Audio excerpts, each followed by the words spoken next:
Hello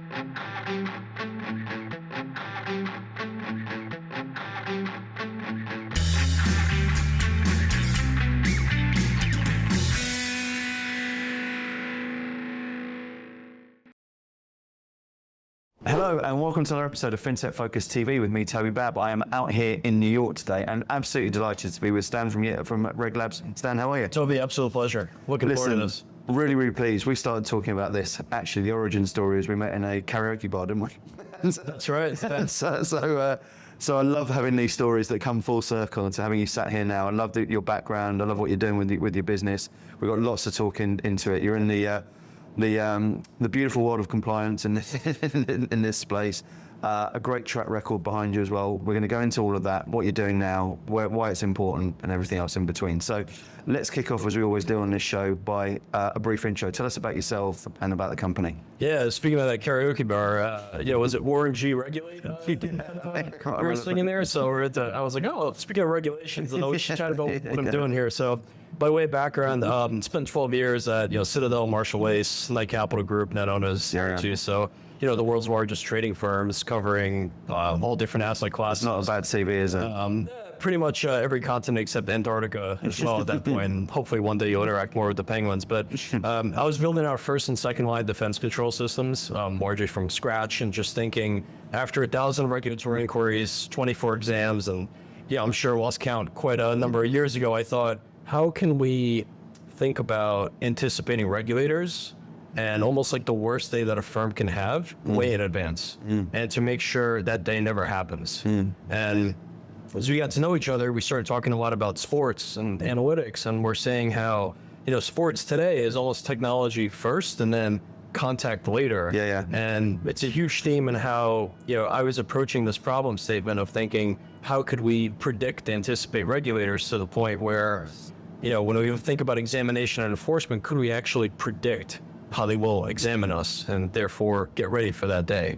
And a lot of the inspiration also comes from one too many flights from New York to Chicago, watching Moneyball all the time. One of my favorites as well. And the other aspect is, I've been teaching for 7 years now at Fordham Law School. I teach a class on trading, risk management, market structure regulation. And I always thought, how can I get students exposure to what life will be like in-house and at big law firms, especially from the standpoint of adopting today's AI, which really has, I think, changed the game in legal and compliance. And so, when I went about building RegLabs and the software, and I'm sure we'll talk about a bit later, I thought I want to make sure I can equip students to also understand how the regulators behave. So when they go in-house or they go to big law, they're ready to hit the ground running right away, and they understand exactly the types of problems that firms have and therefore maximize the value that they have too. So it's a huge educational aspect to this. Where did that come from, the education piece? That's just something that is a passion play, or?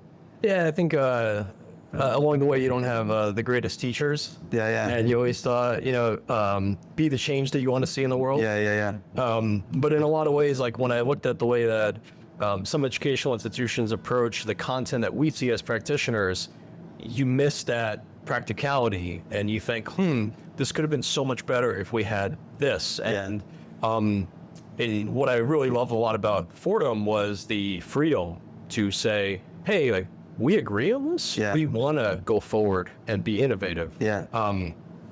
Here's the runway, do it. And so, 24 hours later, you got a syllabus and you go, this is the way that we're going to structure everything. And, here's how we see the class working, the curriculum, the material, and the skills that students are going to get. So huge appreciation to the university. And, just the last 2 days, we just had the Somer lecture with Paul Atkins spoke, chairman of the SEC.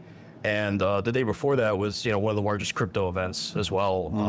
The Crypto and Blockchain Symposium, run a lot with students that I have as well. Amazing. So, and actually, as you're talking through this, there's two words which I think have changed the game a little bit in compliance recently. One of them is AI. The other one is crypto. The whole digital assets world is creating a whole new raft of regulation and compliance and a minefield to sort through, particularly as you're seeing this sort of convergence of TradFi and DeFi. And then with AI, again, an ever-evolving, rapid-paced piece around that. Compliance comes into it in a completely new form again. So it feels like it's this moving beast, this great moving beast.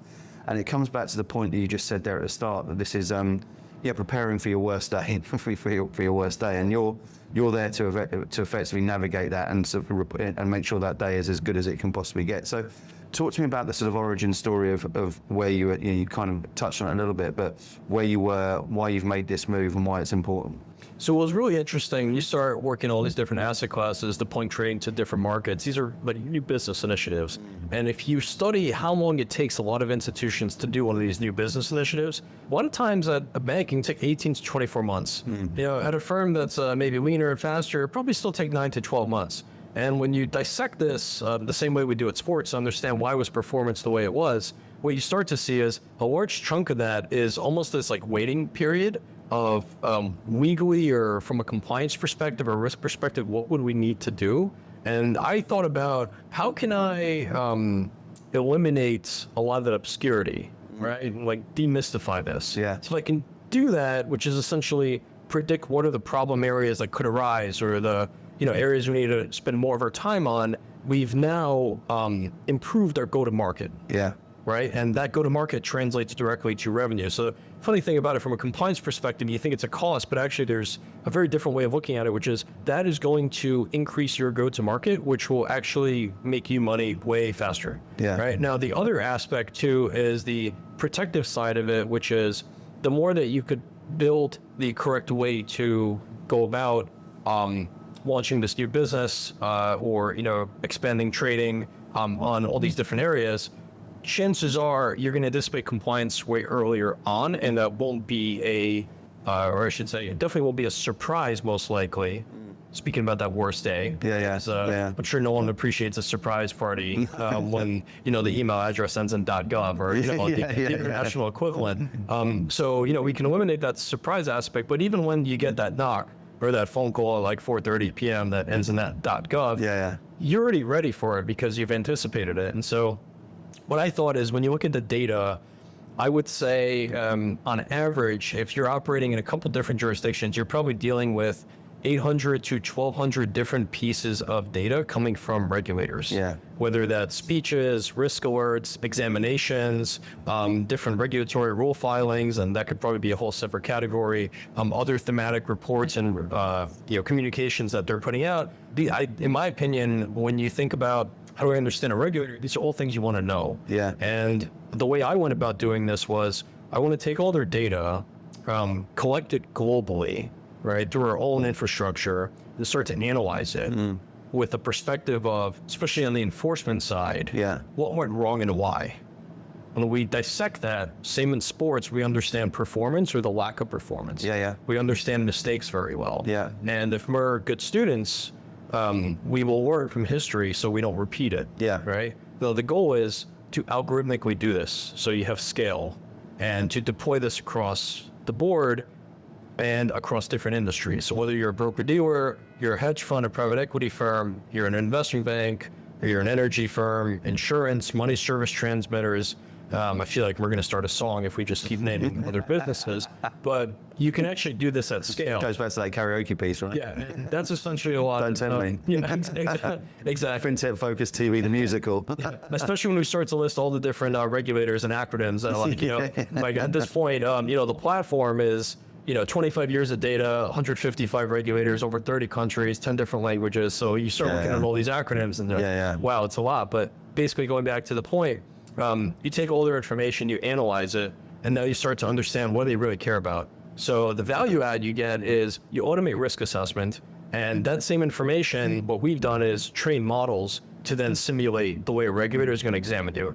On 600, I think, as of, this morning, 640 different compliance and risk topics. Yeah, it's incredible, isn't it? So now what I'm doing is, whether it's in the educational setting, is giving students basically a simulation where this is how regulators will examine a firm. This is how you train yourself to become that excellent general counsel or that big law partner and basically see the problems coming. Now, at the same time, we work with CCOs, GCs, risk departments, all this a lot, because they look at us as having golden source data for how regulators behave, and they think we can take this data, combine it with our own internal metrics too, and basically predict and understand how a regulator is going to examine us, and if we're weak in an area, what, for example, a median fine amount might be on a given topic like AML from a regulator like FINRA, for example. So we sit on all that statistics. And what prompted that for you to say that you had this institutional career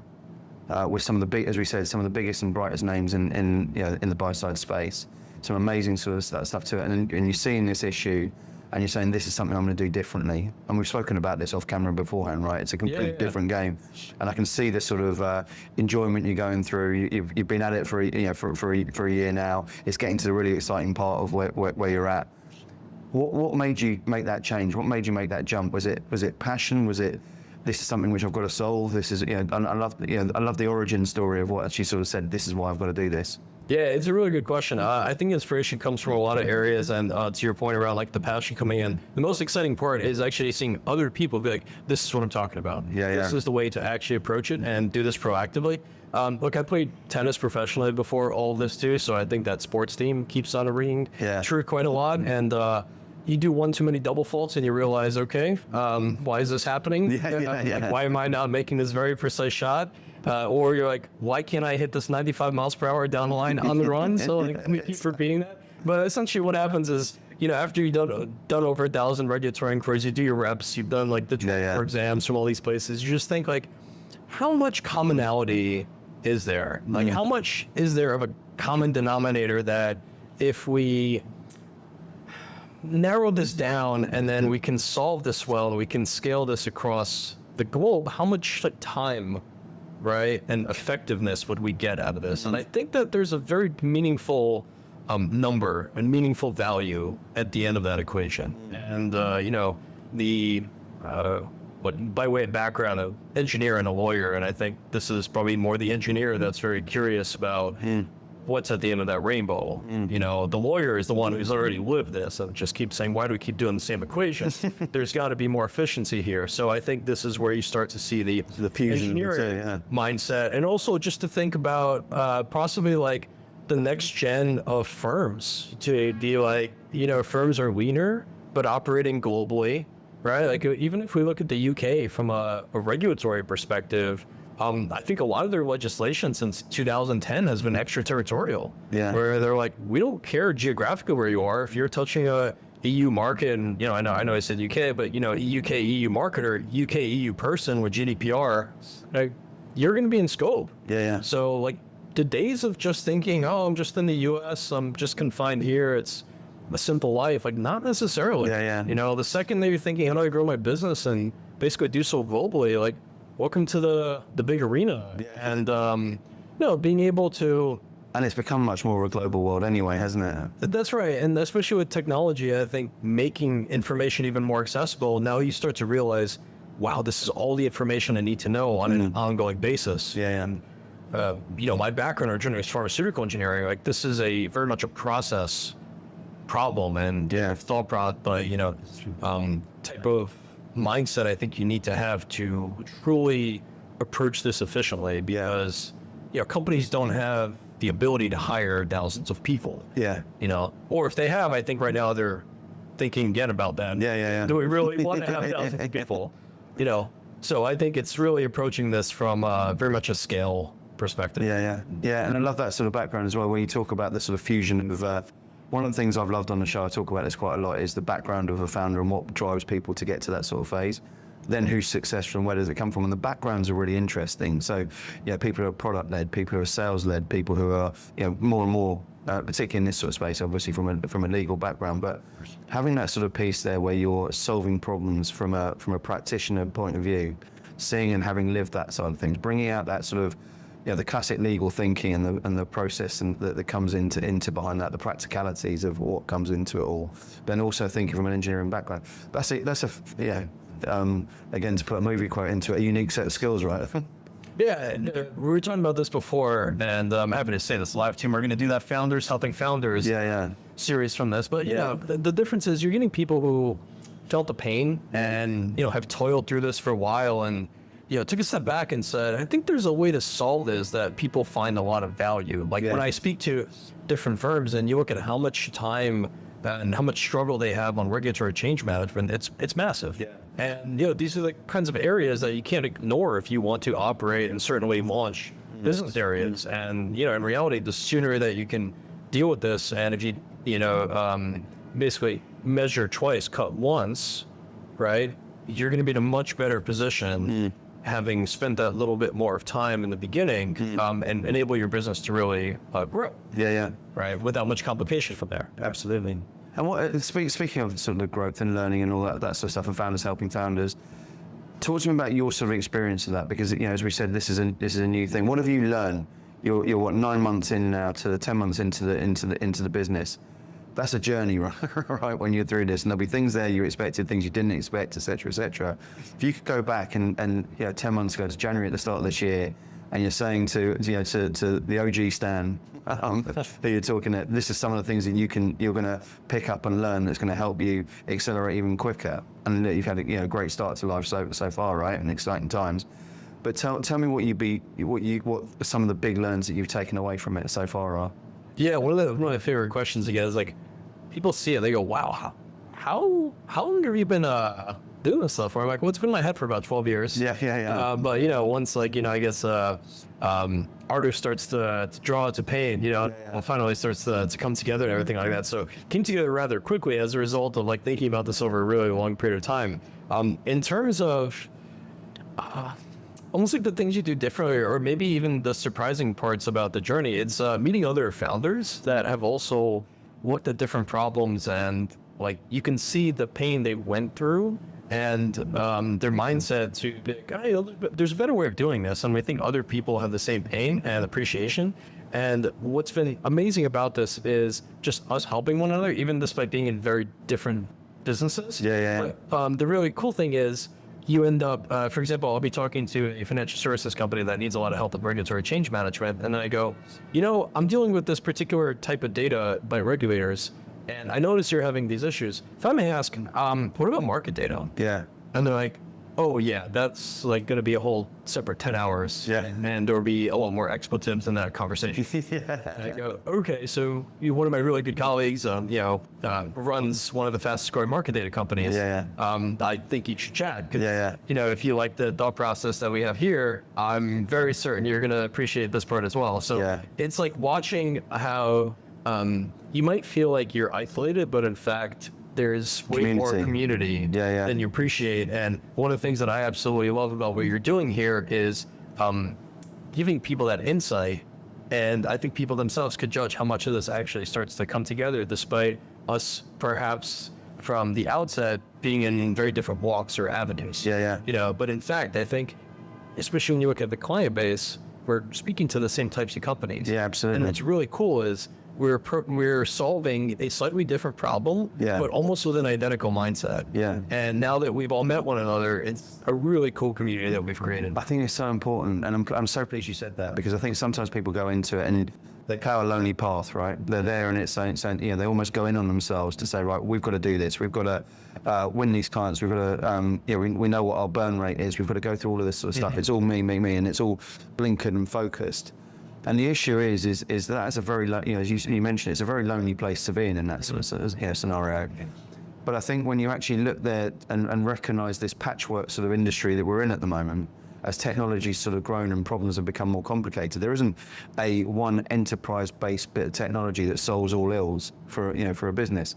So instead, it's about companies going out there to have their internal stuff. This is what I mentioned before. I was at a buy and build conference last week. And that whole idea of making sure you've got this tapestry of technology that comes in.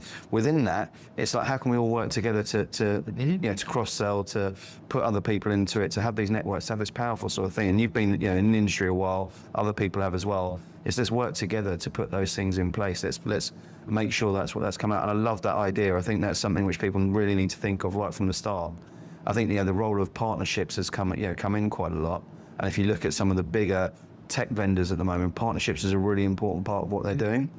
But I think in that startup, the absolute micro startup community, having that same mentality to partnerships at the start, I think is a golden rule. Yeah, to answer your question, very direct too, speaking from this community aspect, is I know what we aren't doing.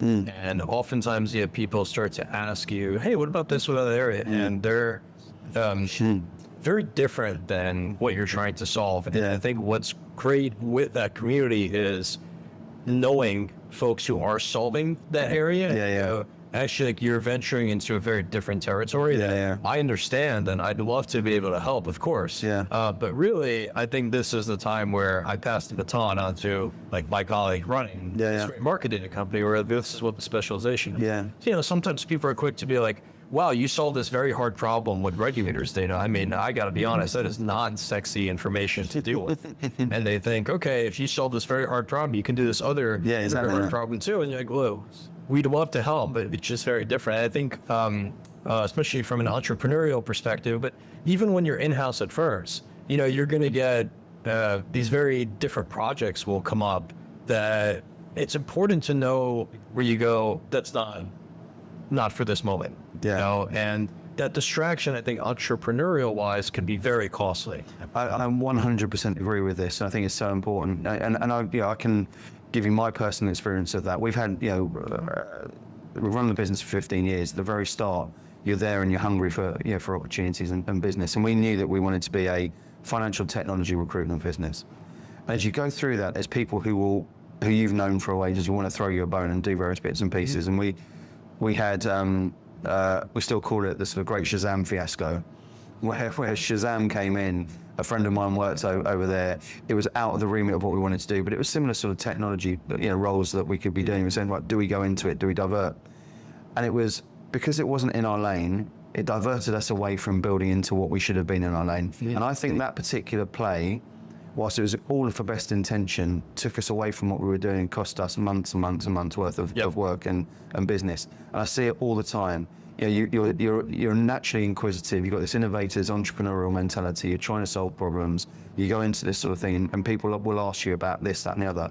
And there's a lot of companies that lack the discipline to say, this is our focus. And they build out little patchworks, and they become not great at a lot of things rather than absolutely brilliant at something. And that niche, in my opinion, is the kingmaker. And look, there's plenty of time to grow into various different pieces if that's where you want to go. But I still just think being the absolute master and the go-to in that thing is such an important part of what you're doing, particularly when you're dealing with something with the complexity that you're dealing with, right? Yeah, that's right. Like, I was just going to say, in your area, you see this all the time where you go, not all technology is the same, created equally. Same thing from a trade portfolio management perspective. So someone's like, Toby, you've done an amazing job with equities portfolio managers. Find me a commodities. And you're like, oh, yeah, this is very, very different. And I get this spread a lot. Discipline.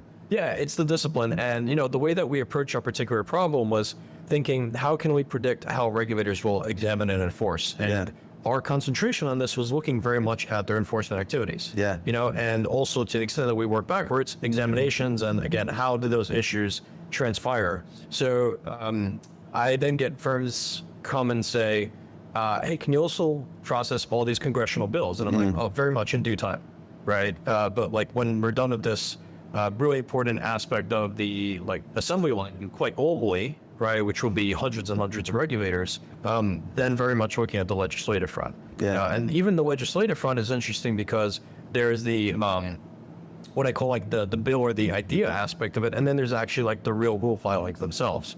So I think in addition to discipline, it's the importance of granularity and truly understanding your discipline itself to know how much each of these components will cost in time and perfection of making sure it's executed effectively. I believe it's really important to focus, execute very well, and then start to evolve and iterate. Right? I see one of the biggest mistakes I see, actually you see this a lot in the trade and communication surveillance space. Companies are like, we do holistic surveillance. What does holistic mean? Oh, we take trade and communications data, and you start to judge each of them independently, and they're at best mediocre, which is not what the client wants.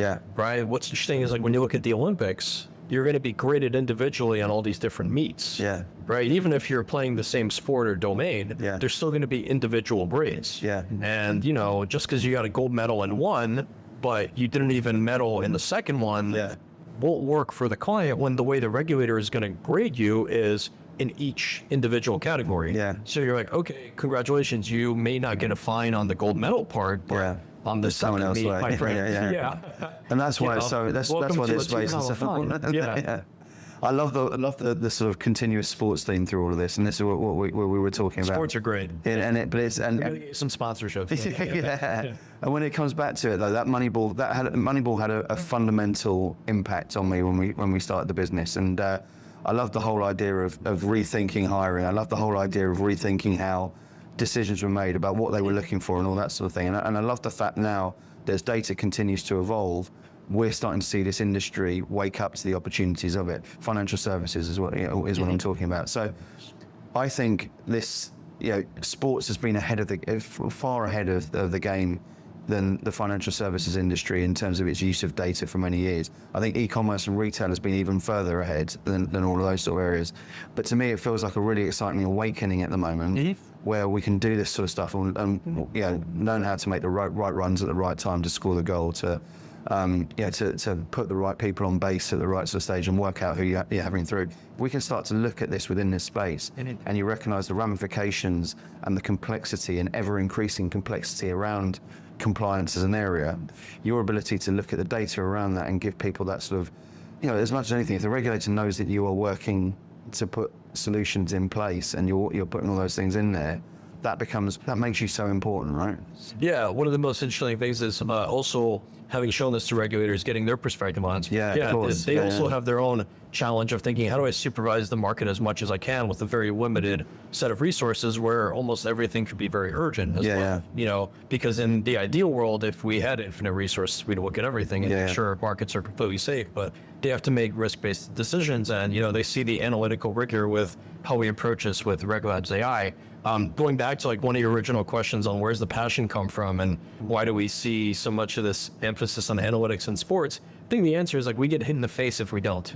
Right. And so where do you get this drive? It's look, you do 1,000 regulatory inquiries plus, or 2.5 per day, you get hit in the face. Reps. So how do we make sure we stop getting hit in the face, or when we get that contact, we manage it accordingly. So I think that's a big part of it. And one of the most interesting questions we get to, people get the same passion, especially from a sports perspective. So the next question we get is, can I bet using your data as well? And I was like, well, let me talk to Kalshi. So the next session we do, I'm sure we'll have all the DraftKings posters. Exactly. We want sponsorships all around this. Can I bet if the regulator is going to find this company? I love it. It sort of popped in my head as you were talking about this, about the getting hit and avoid getting hit. There's that great Rocky Balboa quote that sort of comes back as it keeps coming back again. It's that one where he's older and he talks to his son and says, it ain't about how hard you hit, it's about how hard you can get hit and keep moving forward. Yep. And I loved that quote for years. And then I started thinking about it and thinking, actually, the whole point of boxing is not to keep getting hit in the face. The whole idea is to work out how you can avoid it and get into that sort of position. I think this is exactly what we're talking about, right? Yeah. When you've gone through here, how can you help people stop being hit in the face quite as much as they want to get to? Yeah, and what I love about that too is you almost hear this with Floyd Mayweather, where people this is going to be great, and then Floyd expertly dodges. Sometimes they call it boring. And Floyd, if you're watching this, shout out. I think you're one of the best of all time. Please come on the TV.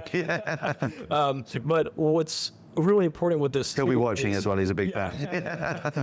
If you have any regulatory problems, so.